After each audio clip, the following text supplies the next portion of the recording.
अभी मत डराओ कि डर ही खत्म हो जाए। और क्या बात के लिए? आई लव मोहम्मद सल्लल्लाहु अलैहि वसल्लम। अरे हम सीना चौड़ा करके बोल रहे हैं आई लव मोहम्मद सल्लल्लाहु अलैहि वसल्लम। करो सब पे एफआईआर औरतों से शुरू तो करो। आदमियों तक आते आते आपकी पूरी पुलिस स्टेशन भर जाएगी। नवरात्रि से ठीक पहले जब पूरा भारत माँ दुर्गा के स्वागत की तैयारियों में होना चाहिए था, उसी वक्त लाखों लोग सड़कों पर उतर आए। 1400 साल से नबी करीम पाक सल्लल्लाहु अलैहि वसल्लम की मोहब्बत हमारे दिल में है, हमारे जबान पर मरते दम तक हमारे अंदर रहेंगी।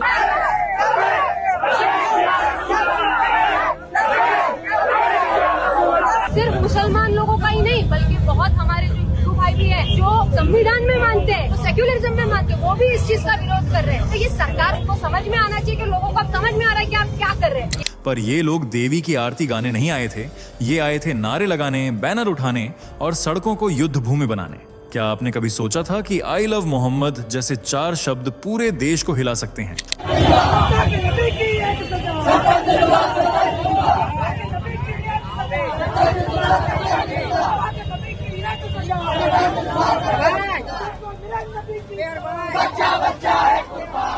दोस्तों, इस वीडियो का मकसद सिर्फ आपको न्यूज़ दिखाना नहीं है।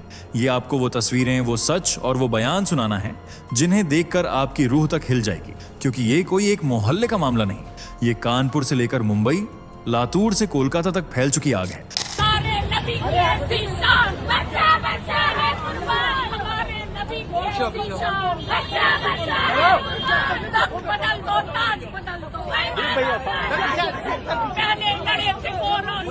जरा आंखें बंद करके सोचिए, एक तरफ माँ दुर्गा की प्रतिमा पर चढ़ते फूल, दूसरी तरफ सड़कों पर गूंजते नारे, सर तन से जुदा।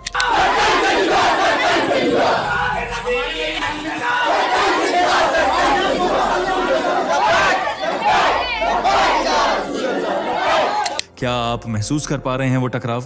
अब सवाल ये है, क्या ये सब सिर्फ एक बैनर की वजह से है या इसके पीछे कोई गहरी चाल चल रही है? किसने भड़काई ये आग और क्यों नवरात्रि के ठीक पहले पूरे भारत में तनाव का माहौल बनाया गया? आपको इस वीडियो में वो परतें खोलकर दिखाने वाला हूं जो आज तक किसी ने आपको साफ साफ नहीं बताई। और यकीन मानिए, अगर आपने ये सच मिस कर दिया तो कल जब हालात और बिगड़ेंगे तो आप खुद से पूछेंगे, काश मैंने पहले जाना होता। तो चलिए शुरू करते हैं इस बवाल की असली कहानी। कट्टरपंथी मुसलमानों के बारे में आपकी क्या राय है? नीचे कमेंट करके बताइए, मैं हर कमेंट पढ़कर उसका जवाब दूंगा। और हाँ, चैनल को अभी सब्सक्राइब कर लीजिए ताकि हर ट्रेंडिंग न्यूज सबसे पहले आप तक पहुंचे। वीडियो को लाइक करना मत भूलिए। नवरात्रि से पहले देश में क्या हो रहा है?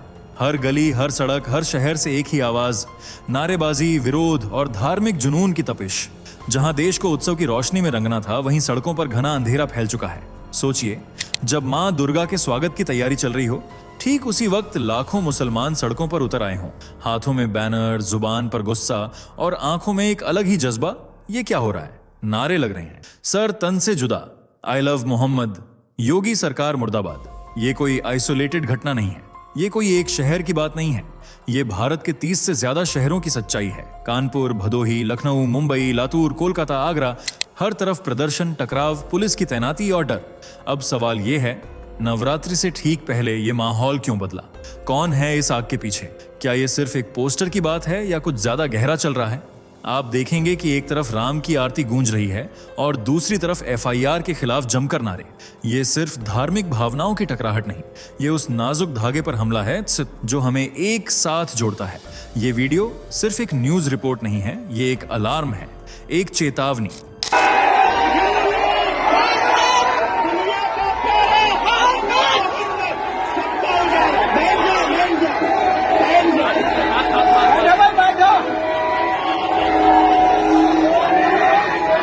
क्योंकि अगर आज आपने नहीं देखा तो कल बहुत देर हो सकती है। आइए परत दर परत समझते हैं इस बवाल की पूरी कहानी। और हाँ, आप अंत तक जरूर बने रहिएगा, क्योंकि आखिर में आपको वो तस्वीरें और बयान दिखाने वाला हूं जो आज पूरे देश को 2 हिस्सों में बांट चुके हैं। कानपुर की तंग गलियों में वो सुबह भी आम थी, पर किसी को क्या पता था कि एक पोस्टर पूरे देश को झकझोर देगा। तारीख थी 4 सितंबर, मौका था 12 वफात का, मुसलमानों के लिए एक अहम दिन। हर साल की तरह जुलूस निकल रहा था, लेकिन इस बार कुछ अलग हुआ। इस बार हाथों में बैनर था, बड़ा साफ चमकता हुआ, जिस पर लिखा था आई लव मोहम्मद। शायद किसी को अंदाजा नहीं था कि यह 4 शब्द आने वाले दिनों में इतनी बड़ी हलचल मचाएंगे, या शायद कुछ लोगों को बहुत अच्छे से अंदाजा था। हिंदू संगठनों का गुस्सा तुरंत फूटा। उनका सवाल था, ये नई परंपरा किसने शुरू की? क्या अब हर जुलूस में नया बैनर, नया नारा, नई राजनीतिक चाल चलेगी? क्या ये आई लव मोहम्मद सिर्फ मोहब्बत का इजहार है या कोई सांकेतिक चुनौती? विवाद गरमाया। देखते ही देखते गलियों में बहस से नारेबाजी और नारेबाजी से टकराव शुरू हो गया। बैनर फाड़े गए और साथ ही दिल भी। हमने कभी आई लव राम पोस्टर पर आपत्ति नहीं की, तो हमारे आई लव मोहम्मद से आपको क्या दिक्कत? प्रदर्शनकारियों का सवाल था, लेकिन जवाब में दूसरी तरफ से कहा गया, ये एक साजिश है धार्मिक भावनाओं को भड़काने की। पुलिस को हस्तक्षेप करना पड़ा। हालात तनावपूर्ण हो चुके थे।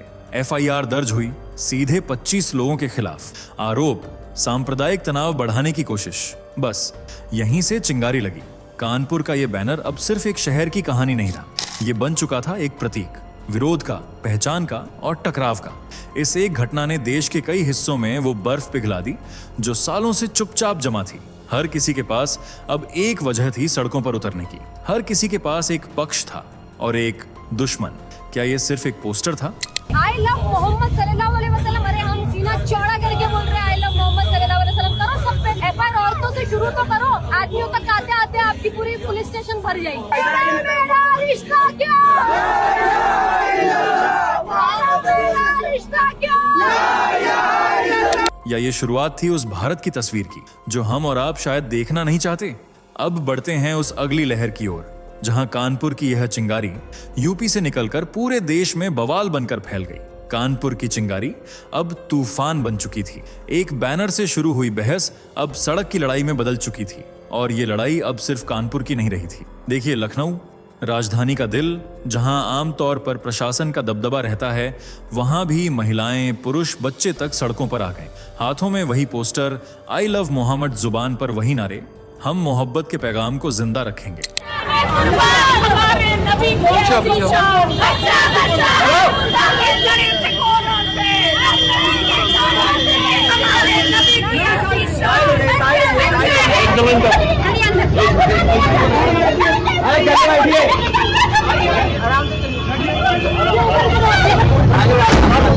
भदोही, वहां से आई एक तस्वीर ने पूरे देश को दहला दिया।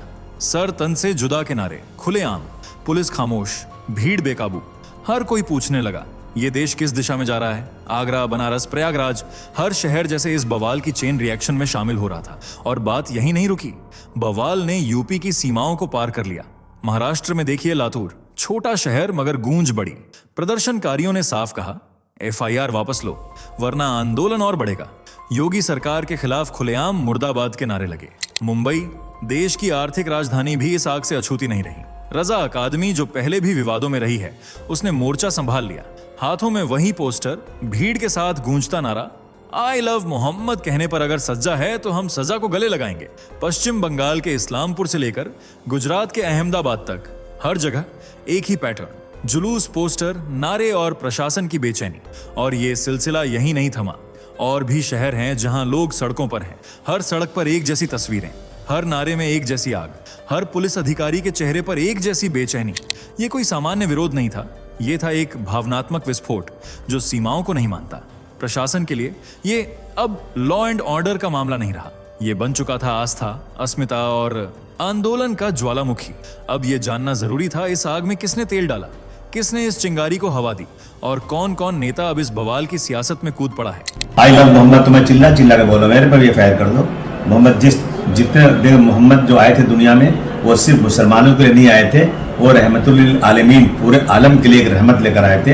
रसूलुल्लाह के बारे में हम जीते जी कोई गलत बात सुनने को तैयार नहीं, चाहे हमें जेल हो जाए, चाहे हमें आप काट के फेंक देंगे, इतना एफआईआर करना करो, लेकिन आई लव मोहम्मद। आपकी कचहरी और आपके पुलिस स्टेशन भर जाएंगे एफआईआर से, मगर कोई भी पीछे नहीं हटेगा, तो हम सब पे एफआईआर कीजिए। आई लव मोहम्मद सल्लल्लाहु अलैहि वसल्लम को साबित करना या लिखना या बोलना अगर गुनाह है, तो हम तमाम उम्मत मुस्लिमा इस गुनाह को करने के लिए तैयार है। कल भी खामोश नहीं थे, आज भी खामोश नहीं बैठेंगे, क़यामत तक इंशाल्लाह खामोश नहीं बैठेंगे।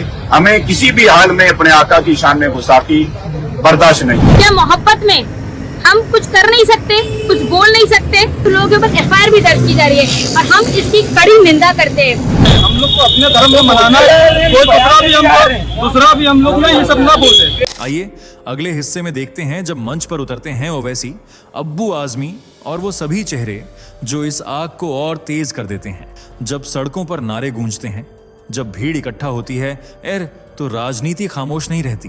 कानपुर से भड़की चिंगारी अब सियासी पिच पर जलने लगी थी। सबसे पहले सामने आए असदुद्दीन ओवैसी, तेवर वहीं पुराने पर इस बार शब्द और भी तीखे। उन्होंने ट्वीट किया, अगर आई लव मोहम्मद लिखना जुर्म है तो हम ये जुर्म बार बार करेंगे, हर सज्जा मंजूर है मोहब्बत के लिए। बस इस बयान ने जैसे तेल डाल दिया जलती आग में। अब आंदोलन में एक चेहरा था, एक नेता जो हर नारे को सियासी वजन दे रहा था। इसके बाद मंच संभाला अब्बू आजमी ने, सपा के वरिष्ठ नेता, मगर लहजा ऐसा मानो क्रांतिकारी हो। उनका ऐलान, हम मोहम्मद के लिए सब कुछ कर सकते हैं, हम चुप नहीं बैठेंगे, चाहे हमें जेल भेज दो, चाहे हमें मार दो, हमारी मोहब्बत पर कोई पाबंदी नहीं लगा सकता। भावनाएं उबल रही थीं और इन बयानों ने उसे और भड़का दिया। अब हर शहर की भीड़ को लगा कि वो अकेली नहीं है, उसके साथ नेता हैं, धर्मगुरु हैं, आवाज देने वाले लोग हैं। हर नारा अब और बुलंद हो रहा था। हर आई लव मोहम्मद अब एक आंदोलन का प्रतीक बन चुका था। मंचों से मोहब्बत के नाम पर बयानबाजी हो रही थी, लेकिन सवाल था, क्या यह मोहब्बत थी या फिर आस्था की आड़ में राजनीति की सबसे खतरनाक चाल? धार्मिक भावना जितनी ताकतवर होती है, उसे मोड़ना भी उतना ही आसान। और अब जब राजनीति मैदान में उतर आई थी तो अगला सवाल यह था, क्या प्रशासन इस आग को थाम पाएगा या हर FIR, हर कार्रवाई खुद एक और विरोध को जन्म देगी? आइए अगले सेक्शन में जानते हैं कैसे पुलिस, प्रशासन और संगठनों की उलझने और गहराने लगी।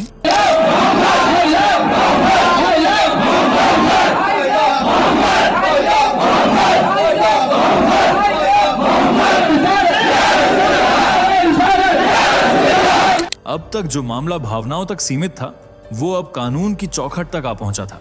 कानपुर पुलिस ने पहला बड़ा कदम उठाया, 25 लोगों के खिलाफ FIR दर्ज की गई। आरोप धार्मिक भावनाएं भड़काने का, कानून व्यवस्था बिगाड़ने का।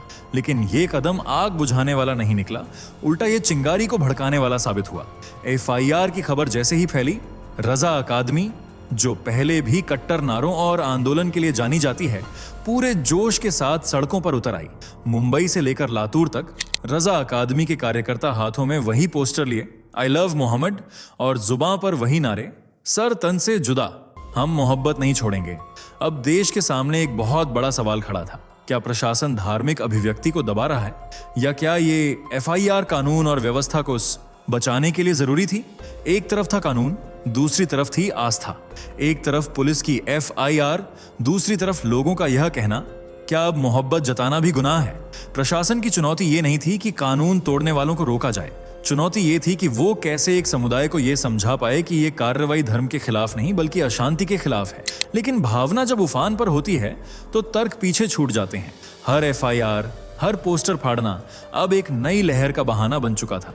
कानून कहता रहा शांति चाहिए, मगर भावना कहती रही हम खामोश नहीं बैठेंगे। और जब प्रशासन की सख्ती और लोगों की जिद आमने सामने हो जाए तो टकराव केवल समय की बात होती है। अब माहौल और नाजुक हो चुका था क्योंकि सामने था एक और बड़ा पर्व, नवरात्रि। आइए अगले हिस्से में देखते हैं कि नवरात्रि से पहले कैसे हिंदू संगठनों की मांगें भी आग में घी डालने लगी। इधर एक तरफ मुसलमान सड़कों पर थे, मोहब्बत के नाम पर आंदोलन करते हुए, तो उधर हिंदू संगठनों ने भी अपनी आवाज बुलंद करनी शुरू कर दी। और मौका था नवरात्रि। नवरात्रि आस्था, शक्ति और देवी मां के 9 दिनों का पर्व। लेकिन इस बार ये पर्व भी टकराव के साये में आ गया। विश्व हिंदू परिषद, बजरंग दल और स्थानीय संगठनों ने एक एक करके मांगें रखनी शुरू कर दी। पहली मांग, नवरात्रि में मीट की सभी दुकानें बंद की जाएं। मां के उपवास में मांस की बू नहीं चलनी चाहिए, उन्होंने कहा। दूसरी मांग, गरबा पंडालों में गैर हिंदुओं की एंट्री पर रोक। गरबा कोई मनोरंजन नहीं, यह हमारी सांस्कृतिक साधना है, तर्क दिया गया। तीसरी मांग, पंडाल में प्रवेश से पहले तिलक और रक्षा सूत्र अनिवार्य, यह हमारी पहचान है, हमारी आस्था की रेखा, उन्होंने कहा। दिल्ली में विधायकों ने मुख्यमंत्री को चिट्ठी लिखी। KFC, मैकडॉनल्ड्स जैसे ब्रांड से नवरात्र में नॉनवेज न बेचने की अपील की गई। काशी, उज्जैन, देवास, गुरुग्राम, हर तरफ एक ही सुर था, हम अपनी संस्कृति को अपवित्र नहीं होने देंगे। लेकिन सवाल यह भी उठा, क्या यह धर्म की रक्षा है या फिर जवाबी कट्टरता जो समाज को और बांट रही है? क्या एक समुदाय के बैनर का जवाब दूसरे समुदाय की पाबंदियों से दिया जाएगा? क्या धार्मिक आस्था को बचाने का तरीका यह है कि दूसरों की आजादी सीमित कर दी जाए? आस्था का उत्सव अब नियमों, झांपनों और चेतावनियों का अखाड़ा बन गया था। हर तरफ हम बनाम वे का माहौल बन चुका था। देशभक्ति, संस्कृति, परंपरा, ये शब्द जो कभी हमें जोड़ते थे अब धीरे धीरे दीवारों में तब्दील हो रहे थे। और जैसे जैसे नवरात्रि की तारीख नजदीक आती जा रही थी, देश के हर हिस्से में तनाव की डोर और खींचती जा रही थी। और तभी सामने आए दो ऐसे चेहरे जिनकी जुबान आग से कम नहीं थी। एक तरफ धीरेंद्र शास्त्री, दूसरी तरफ मौलाना बरेलवी। आइए आखिरी टकराव पर नजर डालते हैं, जहां नवरात्रि बन गई है सियासी जंग का मैदान। जब पूरा देश दो हिस्सों में बंटता नजर आया, जब हर गली, हर धर्म, हर विचारधारा अपने अपने मोर्चे पर खड़ी थी, तब इस माहौल को और उबाल दिया धर्म गुरुओं के टकराव ने। धीरेंद्र शास्त्री, जो आज के हिंदू समाज में एक बड़ा चेहरा बन चुके हैं, नवरात्रि के मौके पर मंच से बोले, इस नवरात्रि हम प्रण लेते हैं, लव जिहाद भारत में बंद होगा। सनातन की बेटियों की रक्षा हो, यह हमारा धर्म है और यही हमारा कर्तव्य। लोगों ने तालियां बजाईं, नारों की गूंज उठी। पर इसी मंच के ठीक दूसरी तरफ मौलाना बरेलवी भी खामोश नहीं बैठे। उनका जवाब था, लव जिहाद एक झूठा नैरेटिव है, मुसलमानों को बदनाम करने की साजिश है। धीरेंद्र शास्त्री जैसे लोग भारत को धार्मिक गृह युद्ध की ओर धकेल रहे हैं। अब यह टकराव केवल विचारों का नहीं रहा, ये बन गया था एक देश की पहचान का सवाल। एक ओर था धर्म की रक्षा का दावा, दूसरी ओर देश की एकता की पुकार। तो सवाल उठता है, क्या भारत अब दो ध्रुवों में बंट चुका है, या हम अब भी पुल बना सकते हैं सरहदों और सड़कों के बीच? इस नवरात्रि हमें तय करना होगा, क्या हम दीप जलाएंगे या आग? ये सिर्फ प्रशासन, धर्मगुरु या नेता की जिम्मेदारी नहीं है, ये आपकी जिम्मेदारी है, मेरी जिम्मेदारी है। क्या हमारा धर्म इतना कमजोर है कि एक पोस्टर से हिल जाए, या इतना मजबूत कि हर चुनौती का जवाब शांति से दे सके? आप इस वीडियो को देखकर क्या सोचते हैं? नीचे कमेंट में जरूर बताइए। वीडियो को शेयर कीजिए और इस चर्चा को पूरे भारत तक पहुंचाइए, क्योंकि सवाल सिर्फ आज का नहीं, ये हमारे कल का भी है। दोस्तों, आपकी स्क्रीन पर दो और वीडियो दिख रही हैं, जिसे देखने के लिए आप स्क्रीन पर क्लिक करें। दोनों देखिएगा, बहुत अच्छी वीडियो बनी है।